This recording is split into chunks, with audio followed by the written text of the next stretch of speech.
My wife died of cancer 5 years ago. Every month, I sent her mother $300 to honor my dying wife's final wish. Until I discovered the horrifying truth. She was alive, living 20 minutes away, pregnant with another man's child, and my monthly payments were funding her new life while I struggled to raise our daughter alone. This is the shocking true story of how love, grief, and a simple bank transfer exposed one of the most cruel fraud networks in American history. Before we dive deep into this unbelievable case, make sure you like this video right now. It helps more people discover these important true stories. Hit that subscribe button and turn on notifications for Ebube stories so you never miss our investigations into the most shocking crimes. And comment below, have you ever discovered someone you trusted was living a complete lie? Share your story. Now, let's uncover how Jerome Williams discovered the devastating truth that would change everything. Jerome Williams stood in his modest Chicago kitchen on a cold November evening in 2024. Staring at the familiar bank transfer screen glowing on his phone. $300. The same amount he had sent every single month for the past 5 years without fail. Same recipient. Same account number he had memorized so completely it might as well have been tattooed on his brain. The 5th anniversary of this monthly ritual had passed 2 months earlier, yet his fingers still hesitated over the confirmation button. Not because Jerome questioned the obligation. A promise made to a dying wife was sacred, unbreakable, the kind of vow that defined a man's character. But because each payment felt like tearing open a wound that never quite healed. Each transaction was a reminder that Kesha Williams, the woman he had loved for 10 years, the mother of his beautiful daughter, was gone forever.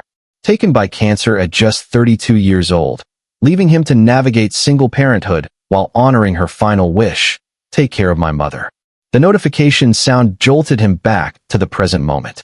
Another bill reminder flashed across his screen. The electric company this time, threatening disconnection if he didn't pay $167 by Friday. Jerome scrolled through his banking app with the practiced efficiency of someone who had become an expert at financial juggling.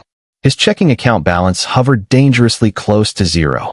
After rent, groceries, his 8-year-old daughter Zara's school supplies, and DIANE Jefferson's monthly support payment, there wasn't much breathing room left for emergencies. His electrician salary was decent. He made an honest living with honest work, climbing poles and rewiring houses across Chicago's South Side. But raising an 8-year-old girl alone in one of America's most expensive cities meant every single dollar had a predetermined purpose. Every dollar except those $300 that disappeared into DIANE Jefferson's account like clockwork, vanishing into what he believed was the support of an elderly grieving mother living on a fixed income. "Daddy, can we get pizza tonight?" Zara's voice rang out as she bounced into the kitchen, her pink backpack still strapped to her small shoulders. Her smile was pure Kesha, bright, infectious, capable of making him forget his financial troubles for just a moment. The resemblance sometimes took his breath away. The same warm brown eyes, the same dimple in her left cheek, the same way her nose crinkled when she laughed. But tonight, even his daughter's infectious joy couldn't shake the heavy weight pressing down on his chest like a concrete block.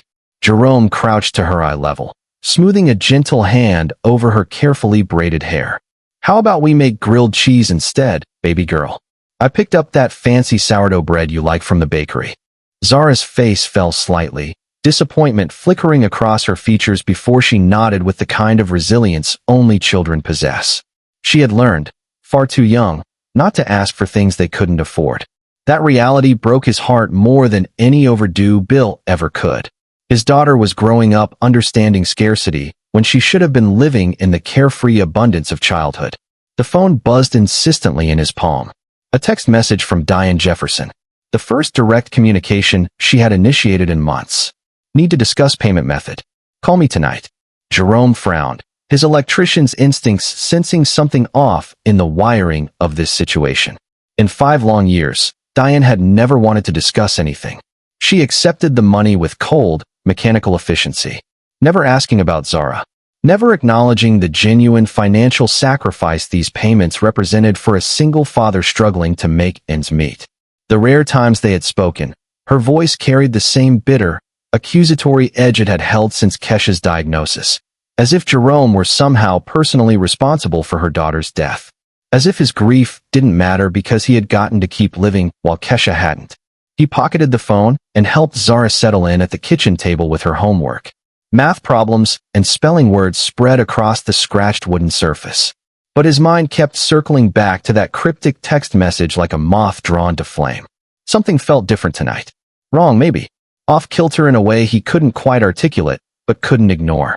Diane had always insisted on the direct deposit method. She had claimed it was easier for her fixed-income budget, simpler for an old woman to manage. She had given him the account information scrawled on a piece of notebook paper at Kesha's funeral, her hands shaking with what he had assumed at the time was overwhelming grief. Now, sitting in his kitchen 5 years later, he wondered with uncomfortable clarity if those trembling hands had been shaking from something else entirely. Guilt, perhaps, or fear of being caught in a lie. The signature on that paper. Had it even been Diane's actual handwriting? Jerome realized with a cold rush of awareness that he had never questioned it. Never verified the account belonged to who she claimed. Never asked to see bank statements, or wondered why a woman supposedly living on Social Security needed exactly $300 every single month. No more, no less. Always the same precise amount.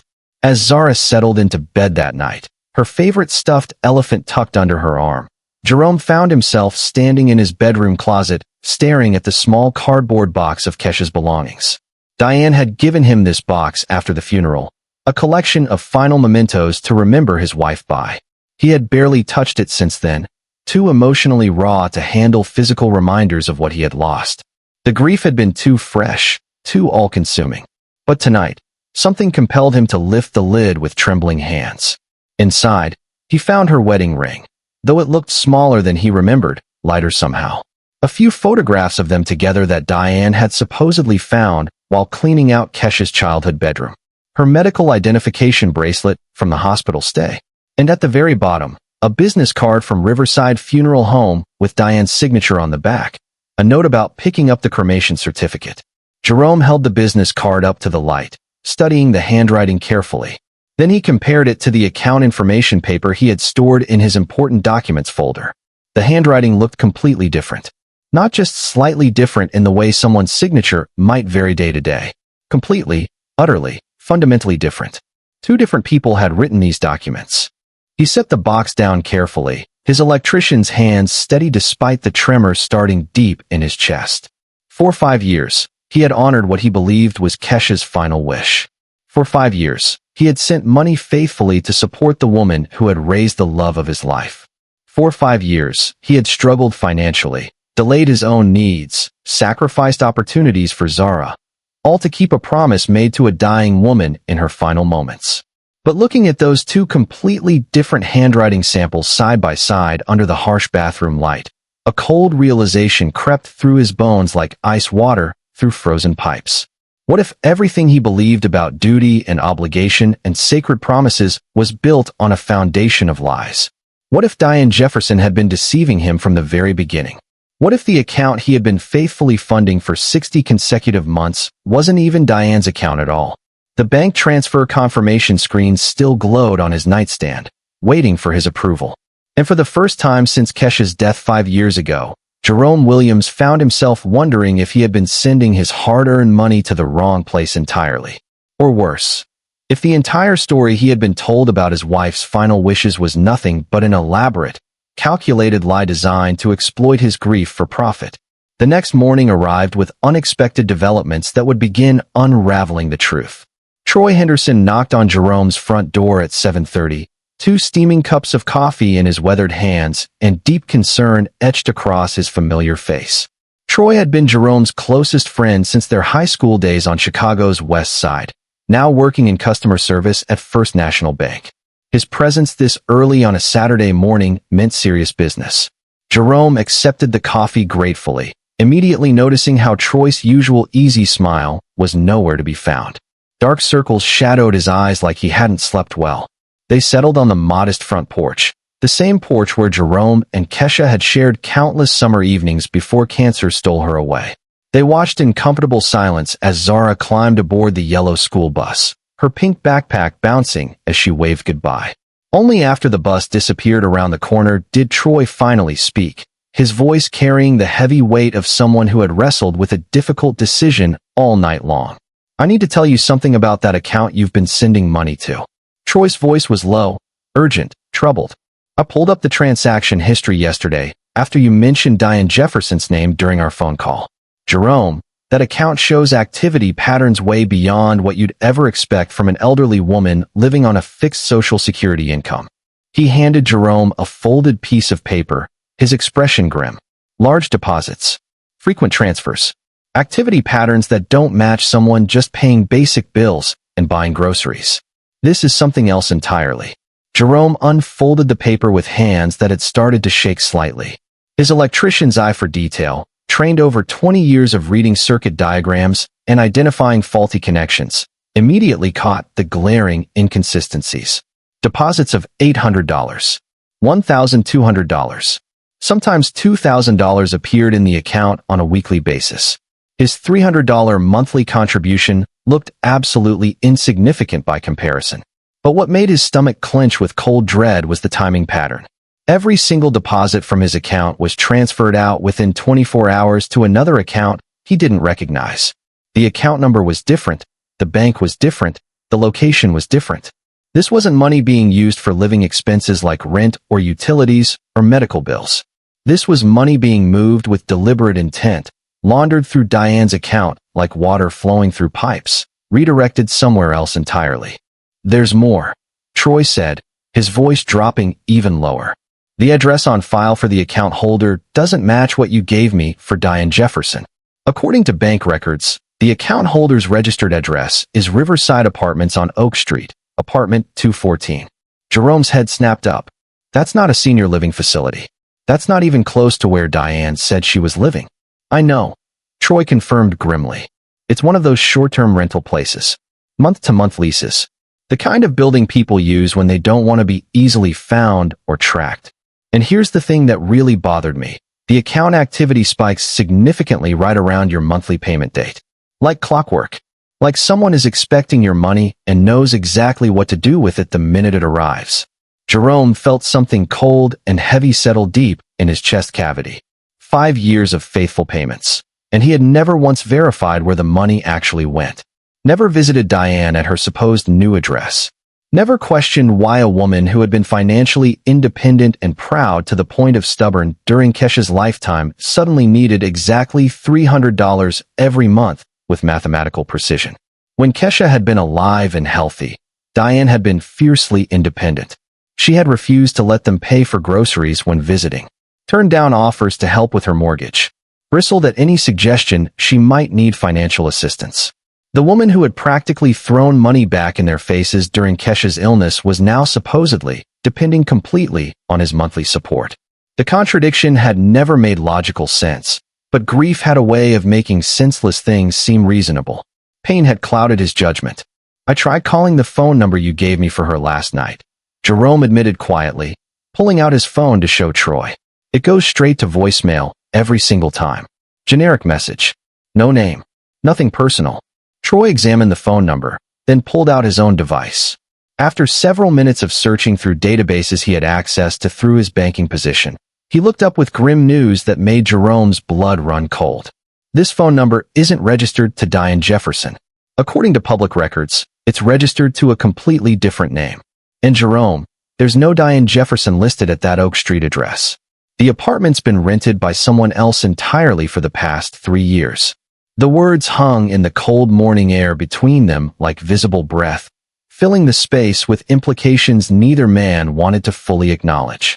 Every instinct Jerome had developed over 20 years of electrical work, the ability to spot faulty wiring before it caused fires, to identify dangerous connections before someone got hurt, to recognize systems that looked functional but were fundamentally broken, was screaming that nothing about this situation was remotely what it appeared to be. Troy stood up slowly, his expression mixing genuine friendship with professional concern. "Jerome, I think someone has been running a long con on you. If I'm reading these transaction patterns correctly, this isn't just about your $300 a month.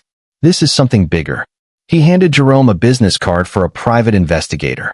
Marcus Reed, it read, specializes in financial fraud cases. "Whatever's happening here, You need someone who knows how to trace money legally and build a case if this goes where I think it's going. Troy paused at the porch steps, his expression deadly serious now. One more thing you need to know. That account's been receiving regular monthly payments from at least 4 other sources besides yours. All different amounts. All showing the same transfer out pattern within 24 hours. You might not be the only person getting scammed here.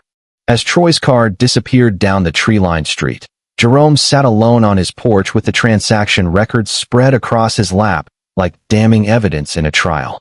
The numbers told a story he wasn't emotionally ready to hear, but couldn't afford to ignore any longer. Somewhere in Chicago, someone was systematically collecting money from multiple sources, using DIANE Jefferson's name as a front, using his grief over Kesha's death as a tool for elaborate, ongoing theft. The woman who had raised Kesha, who had held his hand at the funeral, who had accepted his solemn promise to care for her in her elderly years, that woman might not exist at all in the way he had been led to believe. Or worse, far worse, that woman might be an active, knowing participant in a criminal conspiracy designed to exploit grieving widowers for profit. The morning sun felt oddly cold against Jerome's skin as he sat there processing the implications. For 5 long years, he had been feeding money to something that increasingly looked like an elaborate deception. And the woman he had trusted, the mother of his dead wife, might have been lying to his face from the very first day. Jerome spent that weekend wrestling with Troy's revelations, but Monday morning found him parked across the street from Riverside Apartments with newfound determination burning in his chest. 5 years of struggling to honor what might be a completely false promise had fundamentally changed something in his core. He wasn't here to confront anyone yet. He was here to see with his own eyes what exactly $300 a month had been supporting all this time. The apartment complex squatted between a busy laundromat and a check-cashing storefront, its brick facade stained with years of urban grime and neglect.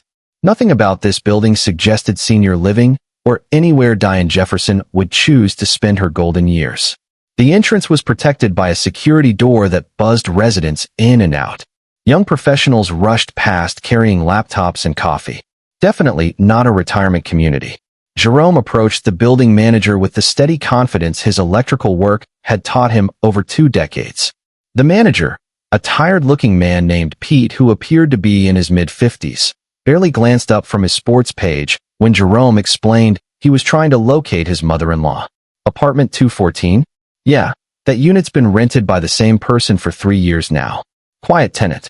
Pays on time every month. Keeps to herself mostly. Pete pulled out a worn rental ledger, flipping through pages. But it ain't no DIANE Jefferson living there. Name on the lease is KESHA Williams.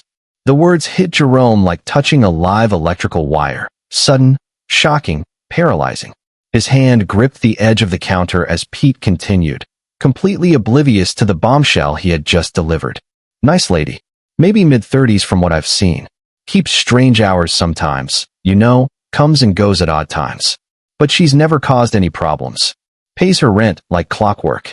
Jerome forced his voice to remain steady despite his heart hammering against his ribcage. Could I possibly see the security footage from the lobby? Just to confirm if this is actually the person I'm looking for.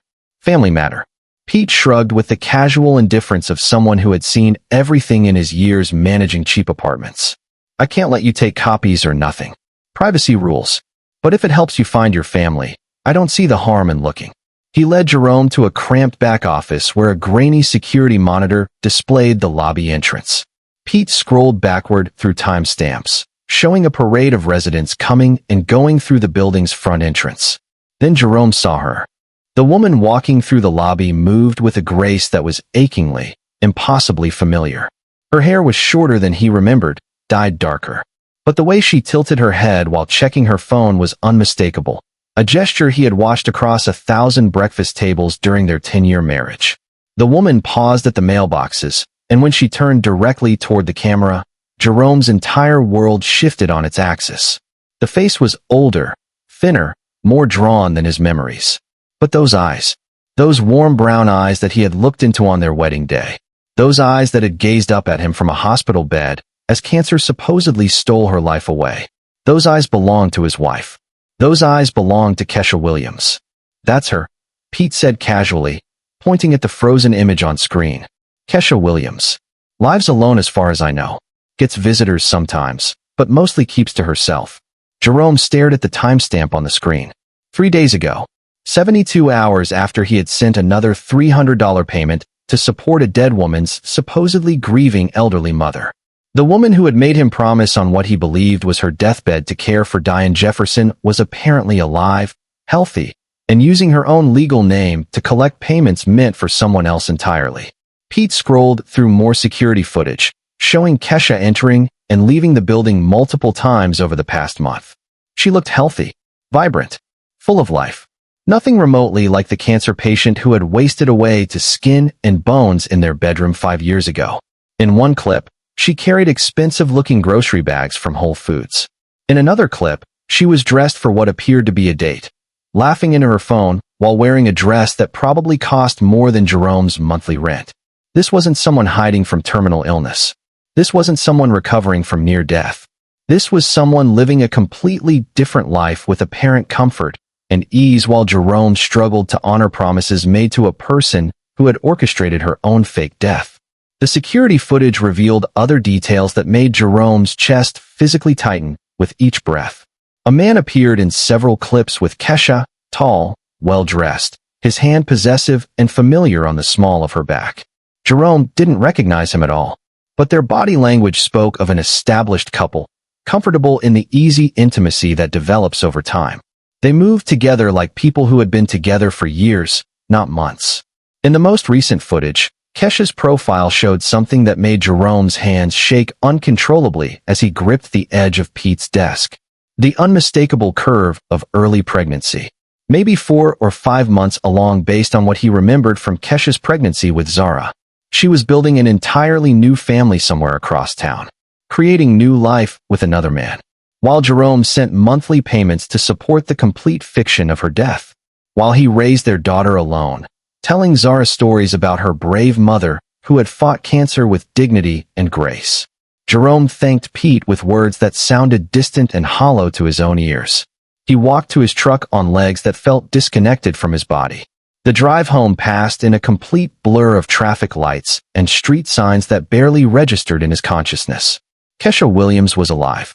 His wife, the mother of his child, the woman he had mourned deeply for 5 devastating years, the woman whose death had fundamentally changed the entire trajectory of his life. She was living less than 20 minutes away from their family home, living under her own legal name like she had nothing to hide, living comfortably while he struggled with overdue electric bills and delayed medical care for their daughter. She was healthy, obviously happy, pregnant with another man's child, and systematically collecting his hard-earned money through an elaborate deception involving her mother. If you're still watching at this point, drop a comment with, "I'm still here." Let's see who's truly following this shocking story. And don't forget to hit that like button.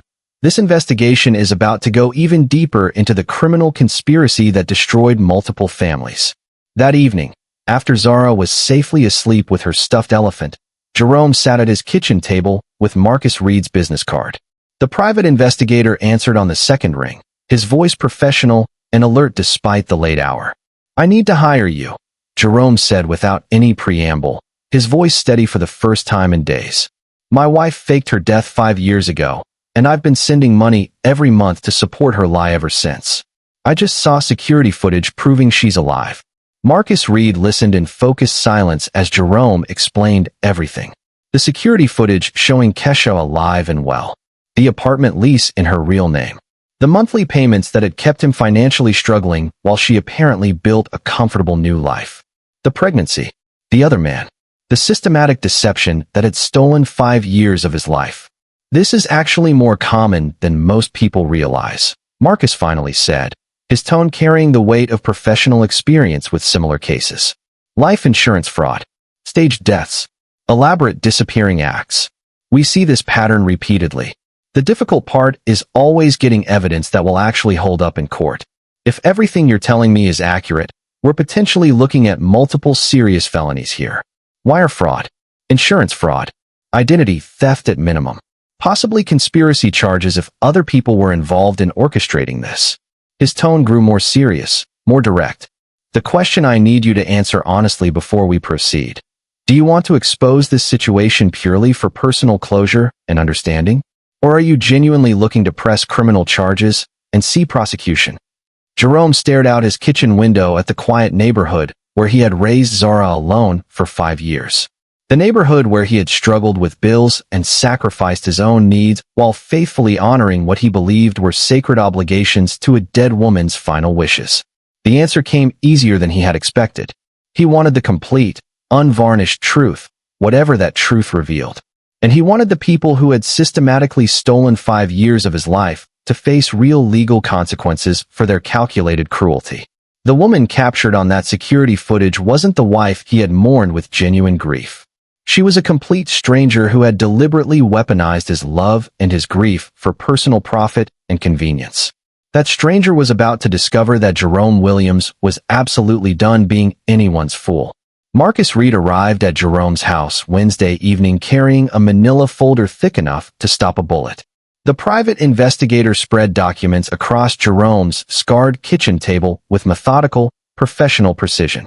Each piece of paper represented another devastating crack in the foundation of everything Jerome had believed to be true for 5 long years.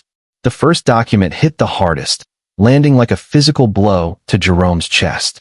A hospital discharge summary dated March 15, 2019, exactly 3 days before Kesha's supposed death from cancer. The document was signed by a doctor Jerome had never heard of during any of Kesha's supposed cancer treatment. Your wife was officially discharged from Mercy General Hospital on March 15, 2019. Status: alive, stable condition, released to family care. Marcus pointed to the signature line with a pen. The interesting part that should concern you is who actually signed for her release. DIANE Jefferson, listed as legal guardian due to patient's alleged emotional distress and supposed inability to make her own medical decisions. He pulled out another document, placing it beside the first. But here's the official death certificate that was filed on the exact same day at a completely different hospital clear across town. Signed by a doctor who conveniently had his medical license suspended just 2 months later for repeatedly falsifying official medical records. That's not a coincidence. Jerome stared at the papers spread before him, his trained electrician's mind struggling to process the systematic, calculated nature of this deception. This wasn't panic, desperation, or spontaneous fear. This was careful planning, deliberate coordination. Multiple people working together with precision to erase KESHA Williams from legal existence while keeping her physically alive to profit from his grief and guilt. The hospital discharge paperwork showed her actual signature, shaky and uncertain, but clearly legible. The death certificate bore handwriting that looked absolutely nothing like hers. Someone had either practiced extensively to forge her signature, or Diane had signed official documents for her daughter one final time, making herself complicit in an elaborate fraud. The cremation records get even more interesting when you dig into the details, Marcus continued, sliding another folder across the table's surface. Riverside Funeral Home has absolutely no record of cremating anyone named KESHA Williams on the date listed in your official paperwork. However, they did cremate an unidentified woman that exact same day, a Jane Doe from the county morgue. The cremation was paid for entirely in cash by an anonymous donor. No paper trail. No identification. He paused deliberately to let the horrifying implications sink fully into Jerome's consciousness. The urn you were given at the funeral, the one you've probably kept in a place of honor in your home for 5 years, contains the ashes of a complete stranger. Your wife's mother handed you some random deceased woman's remains and called it closure. She watched you grieve over those ashes knowing the entire time it was a performance. A lie. The room felt suddenly smaller, the walls closing in on Jerome's ability to draw breath. He stood abruptly and walked to the cardboard box of Kesha's belongings, the one Diane had given him after the funeral with such apparent sadness. He dumped the entire contents onto the table with shaking hands. Her wedding ring, too small for the fingers he remembered holding. A medical identification bracelet from a hospital stay he had never heard about during her supposed cancer treatment. Photographs of them together that somehow looked subtly wrong, like someone had replaced genuine treasured memories with carefully staged replica images designed to manipulate his emotions. Every single piece of physical evidence he had cherished as a connection to his supposedly dead wife was revealing itself as just another prop in an elaborate, cruel production. Marcus examined each item with professional detachment, his experienced eyes identifying deception. Jerome had been too grief-stricken to notice. This wedding ring is a cheap fake. Gold-plated costume jewelry, worth maybe $20 retail. The real ring, your actual wedding ring, was probably pawned years ago for quick cash. He held up the medical bracelet to the light. This is from a hospital in Jacksonville, Florida, not anywhere in Chicago. According to my research into public records and databases, your wife has been using slight variations of her real name in different states over the past several years.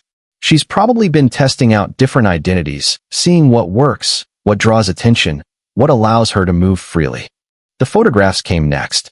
Marcus pulled out a jeweler's loupe to examine them closely. These pictures were printed on photo paper that wasn't even manufactured until late 2021. That's a full 2 years after she supposedly died.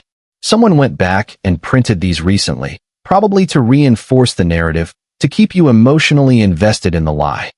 Jerome sank heavily into his kitchen chair, the accumulated weight of systematic, calculated betrayal crushing down on him like a collapsed building. Every memory he had treasured as sacred. Every moment of grief he had processed through therapy and prayer. Every promise he had faithfully kept to honor what he believed was her legacy.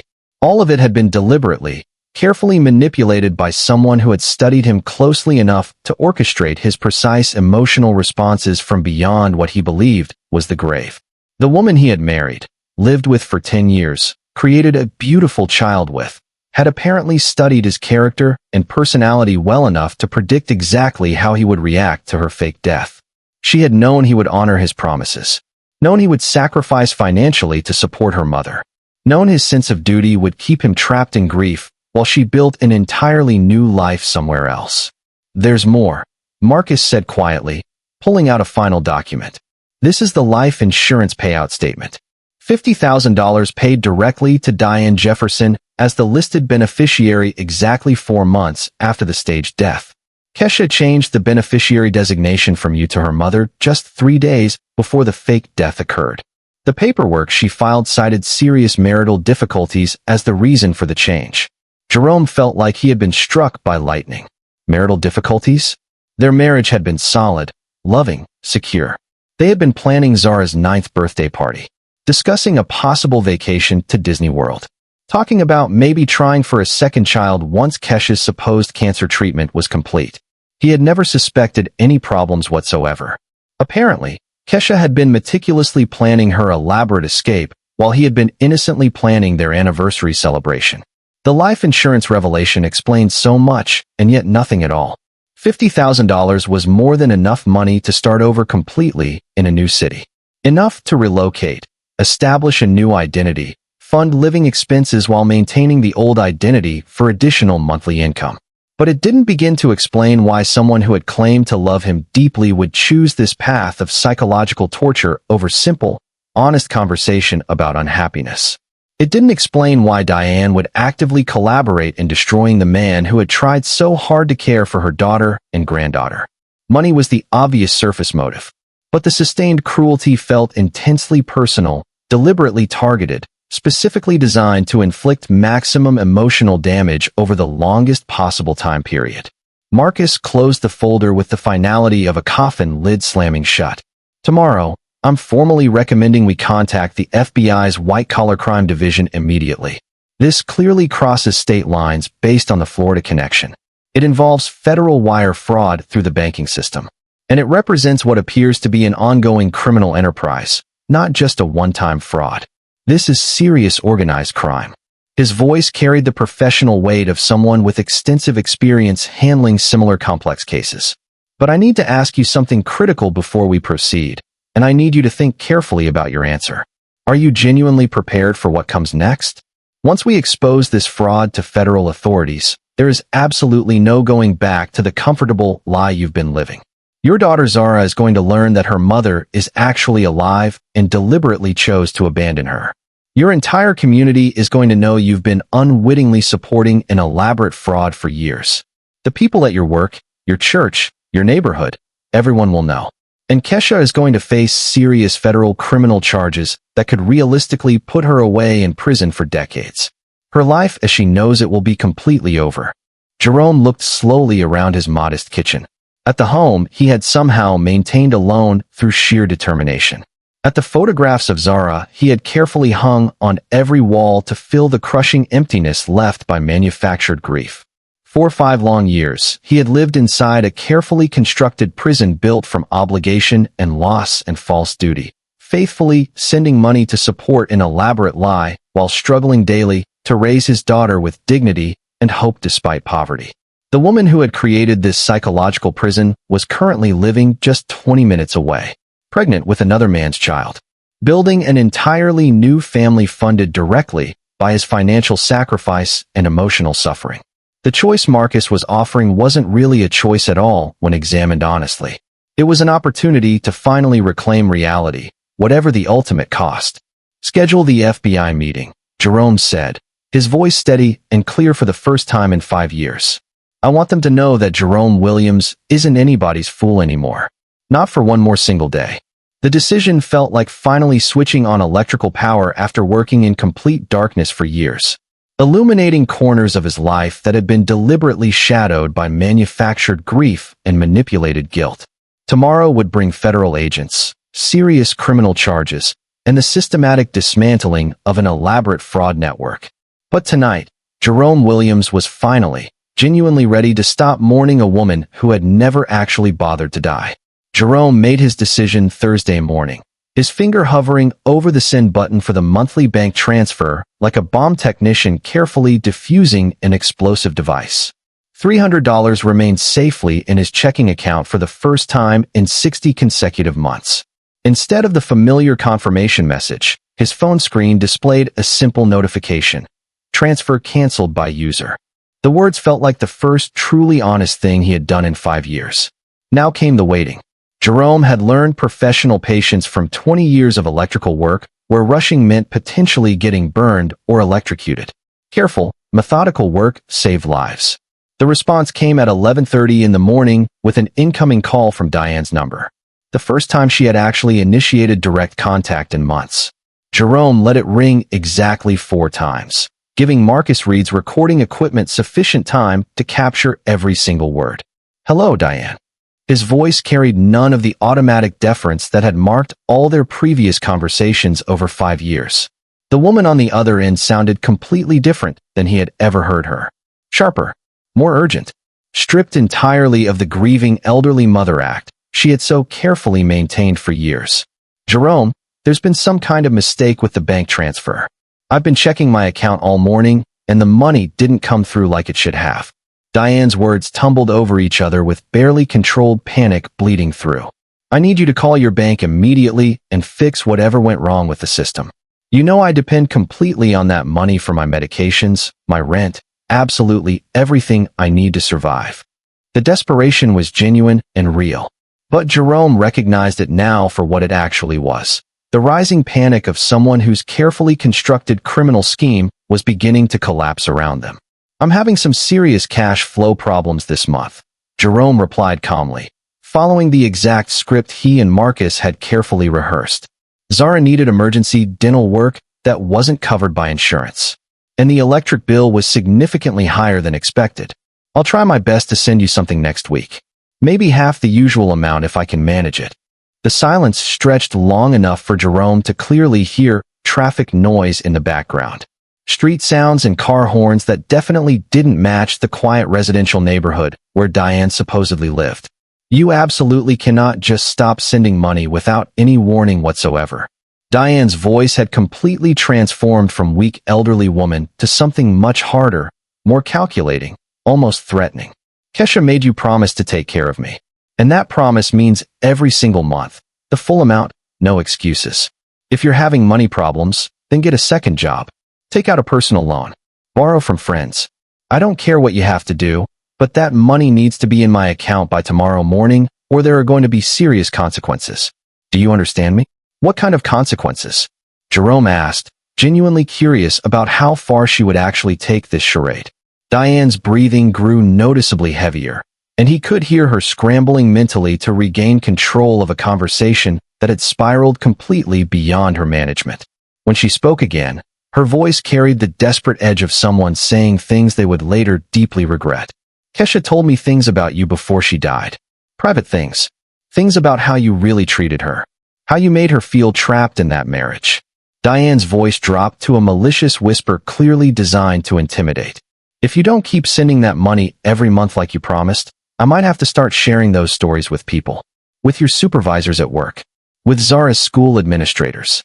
With anyone who currently thinks Jerome Williams is such a good, honorable man." The blackmail attempt was pathetically transparent, but it revealed something critically important. Diane was completely running out of options and growing desperate. Jerome almost felt sorry for her. Almost. "That's very interesting, Diane, because I've actually been wondering about something myself." He let the pause stretch deliberately, savoring the precise moment when Hunter became hunted. "I drove by your old address last week. The one I've been faithfully sending money to for 5 years. Funny thing, the people currently living there say no one named Diane Jefferson has ever received mail at that location. They've been forwarding misaddressed packages to a completely different address for 3 years now. Want to explain that to me?" The phone went completely dead. Total silence. Jerome looked at his screen to confirm the call had actually ended, then immediately dialed Marcus Reed. "She hung up the second I mentioned the address discrepancy," Jerome reported. "But not before explicitly threatening blackmail and demanding I take out loans to keep sending money. You captured all of that." Marcus confirmed the recording was crystal clear, then delivered news that made Jerome's pulse quicken with genuine anticipation. "The FBI is very interested in this case. Extremely interested. Agent Sarah Chun from the White Collar Crime Division wants to meet with us tomorrow morning first thing. Between the insurance fraud, the fake death certificate, the wire fraud through the banking system, and now this attempted extortion we just recorded, they're looking at building a potential RICO case. This isn't just about your personal situation anymore, Jerome. They have reason to believe your wife and her mother are part of a much larger organized operation that's been systematically targeting grieving spouses across multiple states." The scope was expanding far beyond Jerome's personal betrayal into something that threatened other families. Other widowers and widows struggling to honor promises made to people who would viciously weaponize their love and grief for profit. That afternoon, Jerome picked up Zara from school and took her out for ice cream. Something they genuinely couldn't afford in the budget, but he suddenly felt compelled to do anyway. She chattered happily about her day, her friends, her upcoming art project, completely unaware that her entire world was about to change in ways he couldn't yet begin to explain to an 8-year-old child. Looking at her innocent face, so heartbreakingly similar to Kesha's, but mercifully innocent of the calculated manipulation that had marked her mother's final years, Jerome felt the full weight of the choice he had made. Zara would eventually learn the devastating truth. But for now, she could finish her strawberry ice cream cone in blissful peace. His phone buzzed insistently with another call from Diane's number, but Jerome confidently let it go to voicemail. Then another call. Then another. Then a text message. "We need to talk face to face. Meet me tomorrow at noon. Lincoln Park by the lake. Come alone." The desperation was absolutely palpable in every word. But underneath the panic, Jerome detected something else. A threatening tone suggesting Diane was finally ready to play whatever cards she had been holding in reserve for emergencies. Jerome forwarded the message directly to Marcus, then typed his response. "I'll be there." Tomorrow would bring federal agents, carefully recorded conversations, and the beginning of the end for a fraud operation that had systematically stolen 5 years of his life. But tonight, Jerome Williams sat peacefully in his kitchen with his daughter, feeling genuinely hopeful about their future together for the first time since he had mistakenly believed his wife had died. The trap was expertly set, and he was no longer the prey. Lincoln Park stretched majestically along Lake Michigan's shoreline like a green ribbon, its winding walking paths dotted with joggers and families enjoying the crisp Friday afternoon. Jerome arrived early, strategically positioning himself on a weathered bench with clear sight lines in every direction, while Marcus Reed's professional surveillance team blended seamlessly into the urban landscape as joggers, dog walkers, and couples on benches. The wire carefully taped to Jerome's chest felt no heavier than the electrical equipment he carried daily for work. But the weight of what was about to unfold pressed against his ribs like a held breath that had been trapped for 5 years. DIANE Jefferson appeared at exactly noon, walking with the brisk, purposeful pace of someone at least 20 years younger than her supposed age. Gone completely was the frail, grieving elderly woman from Kesha's funeral. She had been replaced by someone who moved with clear purpose and sharp calculation. She wore dark jeans and a leather jacket that suggested financial resources well beyond what Social Security should reasonably provide. Her eyes were sharp, alert, scanning the surrounding area with the practiced wariness of someone who absolutely knew she was walking into potentially dangerous territory. "You look good, Diane," Jerome said evenly as she approached. "Younger somehow. Must be all that Florida sunshine Marcus told me about." He watched her expression shift instantly from forced friendliness to something much harder when she realized he had been actively investigating her background. She sat carefully at the opposite end of the bench, maintaining calculated distance, her purse clutched tight like it contained something valuable, ready to run if necessary. "I don't know what you think you've discovered, Jerome, but you're playing with things you don't understand at all." Diane's voice carried none of the weakness he had grown so accustomed to over 5 years. This was someone used to control. Someone who had orchestrated complex fraud through sheer force of will and calculated manipulation. "That money you've been sending, it's not just about me supporting myself. There are other people involved in this. People who don't appreciate having their profitable business disrupted by some electrician who thinks he's smarter than he actually is." Jerome felt a cold chill completely unrelated to the lake breeze. The implication was crystal clear now. This wasn't just about Diane and Kesha anymore. This was about a sophisticated network that systematically preyed on grief, turning love into profit with industrial efficiency. The recording device suddenly felt like the most critically important equipment Jerome had ever carried in his entire life, capturing evidence that could protect not just himself, but potentially dozens of other victims he had never met. "Tell me about these other people, Diane. Tell me how this really works." Jerome kept his voice steady, professional, like he was simply diagnosing a faulty electrical circuit. Diane's laugh was bitter and harsh, carrying the weight of someone who had been successfully running cons long enough to recognize when the game was fundamentally changing. She opened her purse and extracted a cigarette with practiced ease. "You want the real truth? Fine. Your precious Kesha came to me about 3 months before she supposedly died." Diane lit the cigarette, her hands perfectly steady, crying about feeling trapped in the marriage, wanting desperately to get out, but not wanting to hurt you or lose custody of ZARA. "I told her about a friend who had helped other women disappear completely from situations they couldn't handle anymore. Clean breaks, new identities, no messy divorces or custody battles, just gone like they never existed." She took a long drag, her eyes fixed on the lake. At first, it was supposed to be simple and straightforward. Fake the death, collect the insurance money, disappear forever to start fresh. But then Kesha got greedy. She said if she was going to be legally dead anyway, why not stay dead, but keep collecting from multiple income sources? Why waste a perfectly good fake death on just one payout? Diane's voice mixed grudging admiration with obvious disgust. "She had studied you for 10 years, Jerome. She knew exactly how to push your buttons, how to make you feel guilty enough to support her mother forever without question. The monthly payments were entirely her idea, not mine.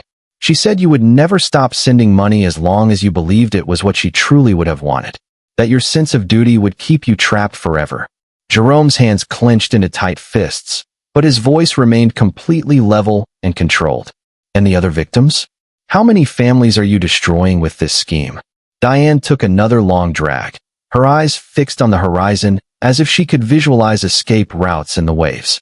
When she spoke again, her tone carried the casual indifference of someone discussing weather rather than the systematic destruction of human lives. "Enough victims to make it genuinely profitable. Grieving spouses are incredibly easy marks, psychologically speaking. They're desperate to honor promises, desperate to prove their love meant something real. We've got 3 separate operations running in different cities right now. Maybe 15 active income streams at any given time." She flicked ash carelessly between them. "Your wife's living in Florida now, pregnant with some real estate developer's baby. She sends me 20% of whatever she collects from you and two other men who genuinely believe they're supporting their dead wives' elderly relatives.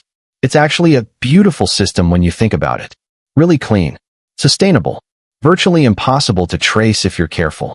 The confession hung in the cold air like toxic smoke from an electrical fire. Poisonous, but providing the clarity Jerome desperately needed to understand the full scope of what had been done to him and others. This wasn't just personal betrayal anymore. This was organized crime. Systematic exploitation of human grief with criminal tentacles reaching into multiple states and destroying dozens of innocent lives. The woman sitting calmly beside him wasn't just his former mother-in-law. She was a career criminal who had turned his genuine love for Kesha into a profitable business model. There's just one significant problem with your beautiful system, Diane.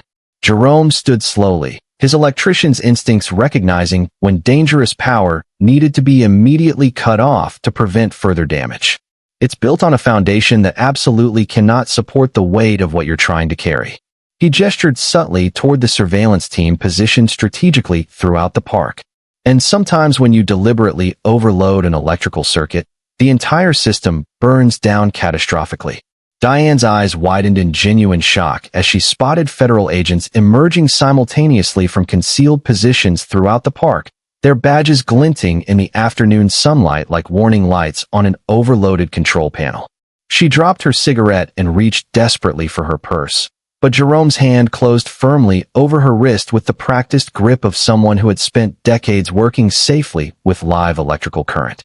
"Don't make this any harder than it needs to be," he said quietly. "You've done more than enough damage for one lifetime." As Agent Sarah Chun approached with handcuffs ready, Jerome Williams felt something he genuinely hadn't experienced in 5 long years: the solid satisfaction of a job completed correctly, with all dangerous connections finally and permanently severed. The federal courthouse in downtown Chicago buzzed with the distinctive kind of controlled chaos that marked high-profile white-collar criminal cases. Jerome sat in the secure witness waiting room, his best suit carefully pressed and his testimony thoroughly rehearsed, watching through bulletproof glass as news vans lined the street outside like predators patiently waiting for blood. 3 months had passed since Diane's dramatic arrest in Lincoln Park. 3 intensive months of FBI investigations that had systematically unraveled a fraud network spanning 4 states and devastating dozens of unsuspecting families. Today was finally the day the justice system would publicly acknowledge what Jerome had known with certainty since viewing that first devastating security camera footage. Kesha Williams was alive, and she was going to pay serious consequences for the elaborate lie that had stolen 5 precious years of his life. Agent Sarah Chun entered the waiting room with the kind of professional satisfaction that came from building an absolutely airtight case against sophisticated criminals. The FBI's investigation had been extraordinarily thorough and devastating, meticulously tracing financial records, fake death certificates, and fraudulent insurance payouts across multiple jurisdictions. Chun carried a thick folder that represented the systematic destruction of everything Diane Jefferson and her criminal network had carefully built. "We have them completely cold, Mr. Williams. The evidence is absolutely overwhelming, and Diane's cooperation after her arrest has given us everything we need to successfully prosecute the entire operation." The cooperation hadn't come easily. Diane had spent 2 full weeks in federal custody before finally agreeing to testify against her co-conspirators in exchange for a reduced sentence. The network, she had eventually revealed, was far larger and more sophisticated than anyone had initially imagined. 17 active cases across Illinois, Florida, Texas, and California. Dozens of victims sending monthly payments to support relatives who were either genuinely dead or had never existed at all. Jerome's case had become the critical keystone that brought down an entire criminal enterprise built on weaponized grief. "Your wife was arrested yesterday at her apartment in Miami," Chun continued, her voice carrying the satisfying weight of justice finally being served. Kesha Williams, also known as Kesha Martinez and Kesha Johnson, depending on which identity she was actively using with which victim at any given time. She's been formally charged with federal wire fraud, criminal conspiracy, insurance fraud, and identity theft. The pregnancy complicated the arrest logistics somewhat, but she's in federal custody now, awaiting trial. The mental image of Kesha in handcuffs, pregnant with another man's child while facing potentially decades in federal prison, should have brought Jerome some satisfaction. Instead, it just felt like the long overdue end of something that should have ended 5 years ago. The courtroom was packed to capacity when Jerome took the witness stand. Every single seat filled with victims, their family members, reporters, and law enforcement officials who had worked tirelessly on the case. Judge Patricia Morales presided with the kind of stern authority that made everyone sit straighter. Her extensive experience with complex financial crimes was evident in how efficiently she managed the proceedings. Jerome's testimony was clinical, factual, deliberately stripped of the overwhelming emotional weight that had carried him through 5 years of unknowing victimization. He recounted the monthly payments in detail, the suspicious transaction patterns Troy had discovered, the security footage that had revealed his wife's continued existence, the systematic deception that had exploited his grief. Across the crowded courtroom, Diane Jefferson sat at the defense table looking decades older than her 67 years. The confident woman from Lincoln Park had been replaced by someone who finally understood the crushing weight of federal criminal charges. She wore the orange jumpsuit of someone denied bail, her lawyer whispering urgently in her ear as Jerome methodically described the systematic way she had exploited his grief for profit. When their eyes met across the courtroom, Jerome saw absolutely no remorse, no recognition of the incalculable damage she had caused to him and ZARA. Just the cold calculation of someone who viewed other people's pain as nothing more than a profitable business opportunity. Assistant U.S. Attorney Michael Torres walked Jerome through the mountain of evidence with practiced precision. Bank records showing $18,000 in payments over exactly 5 years. Insurance documents revealing the $50,000 payout that had funded Kesha's entire new life. Hospital records definitively proving she had been discharged alive the exact same day she had supposedly died. Phone records connecting Diane to a sophisticated network of conspirators across 4 states. Each piece of evidence built inexorably toward an inescapable conclusion. Jerome Williams had been the victim of an elaborate, ongoing criminal conspiracy. Mr. Williams, Torres asked during direct examination, what specific impact did this systematic fraud have on your family's financial situation? Jerome looked toward the gallery where Troy Henderson sat protectively with ZARA. His 8-year-old daughter still believed her mother had died of cancer. The full truth would come eventually, carefully and therapeutically. But for now, she was simply proud of her father for helping catch the bad people. I struggled constantly to pay basic bills while sending money to support what I genuinely believed was my sacred obligation to my deceased wife's mother, Jerome testified clearly. I delayed necessary repairs to our home. I postponed ZARA's medical and dental care. I worked overtime constantly to meet the financial commitment I thought I owed. The $18,000 I sent over 5 years represents money that should have gone toward my child's future, toward building stability and security for our family. Instead, it funded an elaborate lie that kept me trapped in manufactured grief while the woman I mourned built an entirely new life using my money. Defense attorney Rebecca Walsh tried unsuccessfully to paint Jerome as a willing participant who had never bothered to verify where his money was actually going. But her cross-examination fell completely flat against the mountain of evidence Torres had systematically presented. The jury saw through her desperate attempts to shift blame, recognizing Jerome as exactly what he was, a decent man whose love and sense of duty had been viciously weaponized against him by people who viewed human decency as weakness to be ruthlessly exploited. When sentencing came 2 weeks later, Judge Morales delivered justice with the kind of moral clarity Jerome had been desperately waiting 5 years to hear. Miss Jefferson, you have participated in one of the most cruel and calculated schemes this court has ever encountered. You deliberately preyed upon people in their most vulnerable moments. You turned their love into profit and their grief into a commodity. You showed no remorse, no human decency, no recognition of the suffering you caused. Diane received 15 years in federal prison, her age virtually ensuring she would spend most of her remaining life behind bars. Kesha's sentencing would come later, after the birth of her child and her separate trial in Florida. But the charges she faced, multiple counts of wire fraud, conspiracy, and identity theft across state lines, carried a potential sentence of 30 years. The woman who had faked her death to escape her responsibilities would spend the better part of her actual life paying for that choice. Jerome felt no satisfaction in her fate, only profound relief knowing she could never again turn someone's love into their financial prison. Outside the courthouse, Jerome stood with Agent Chun and Marcus Reed, watching as news crews interviewed other victims whose cases had been solved because of his courageous decision to fight back.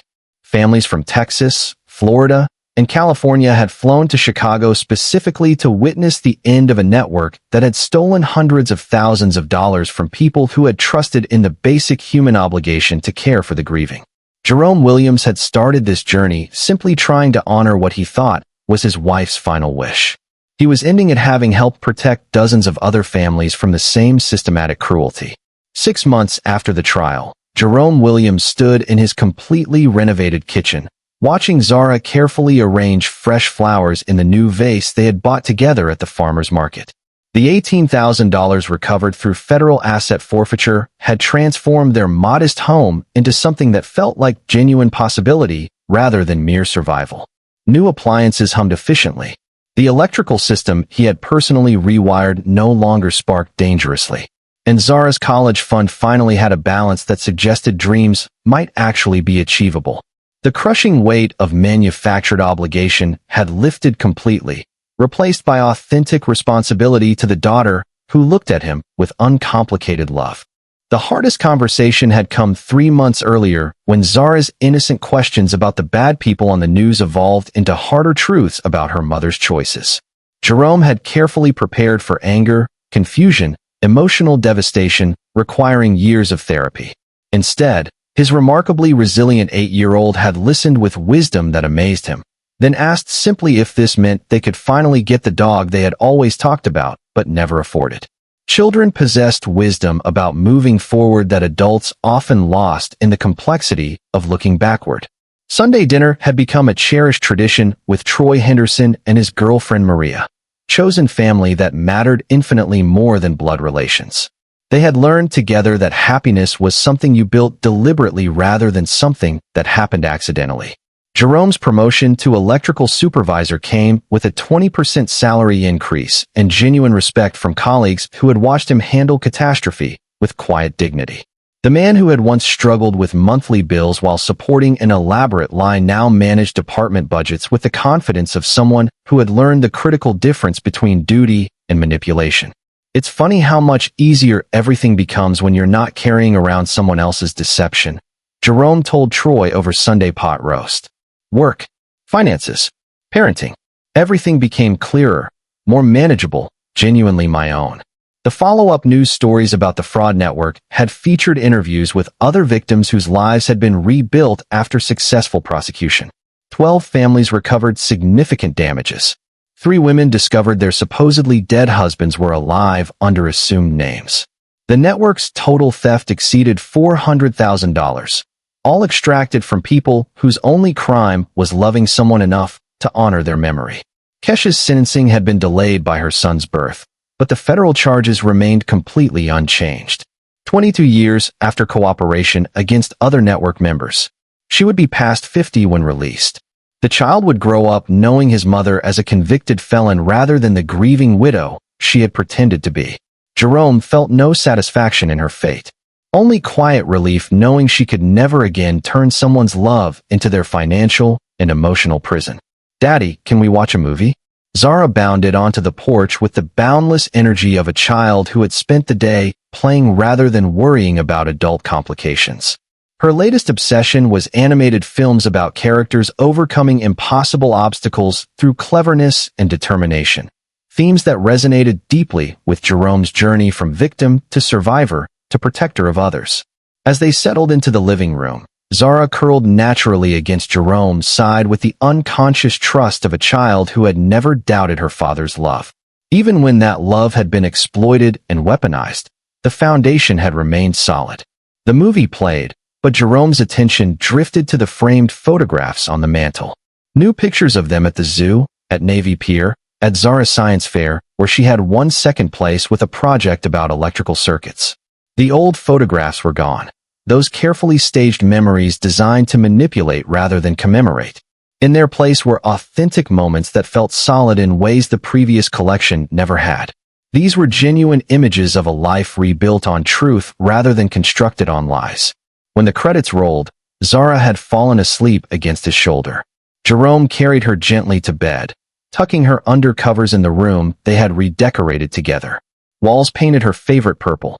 Shelves lined with books about girls who solved problems and boys who built impossible things. Tomorrow would bring the ordinary challenges of single parenthood, but none felt overwhelming anymore. He had learned the profound difference between genuine responsibility and manufactured guilt, and that knowledge had set him completely free. The monthly $300 now went directly into Zara's college fund, earning compound interest instead of funding elaborate lies.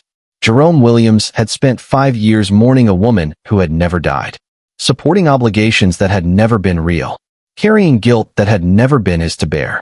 Now he was simply a father who loved his daughter deeply, someone who had learned that choosing yourself wasn't selfish. It was the essential foundation that made choosing others possible and meaningful.